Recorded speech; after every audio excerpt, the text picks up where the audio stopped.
دا ته پوښ کړه چې کله ماشوم پیدا شي نو ته به دغه کې اذان کول دا سنت دي کله فرض دي. جواب دار چې دا نه سنت او نه فرض دي. پوجا دار چې سنت او فرضیت او د چې ثابتېږي نو دا په نص سره ثابتېږي، په قران سره په حدیث سره یا په اجماع سره. په دې کې نه قران کریم کې څه شته نه په صحیح احادیث کې شته او نه اجماع په دې باندې قائم ده، بلکې په دې کې کوم روایتونه چې راغلي نو هغه ټول ضعیف دي، ضعیف روایتونه کې راغلي دي. په دې کې یو درې روایتونه دي په درې واړو کې باندې سخت کلام موجود دي او شیخ البانی رحمه الله په ابتدا کې هغه دا خبره کړې و چې د درې واړو سره نه رايوځي شي نو حسن درجه ته رسیږي.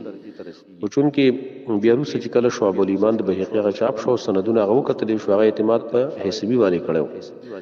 نو چې کله هغه وکتل شو هغه روایتونه بالکل موضوعي او ضعیف جدا روایتونه او هغه قابل د دین چې حسن درجه ته ورسیږي.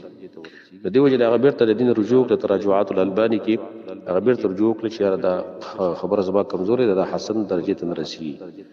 او بیا خط تفصیل پاغي باندې دا شاګرد سلیم عبد العید الهلالي او هغه د امام ابن القیم رحمه الله کوم کتاب د تحفة الودود فی احکام المولود دای په تحقیق باندې هغه بیا وګت باس لیکل دي دا کتاب کې چې یو روایت ثابت نه دی.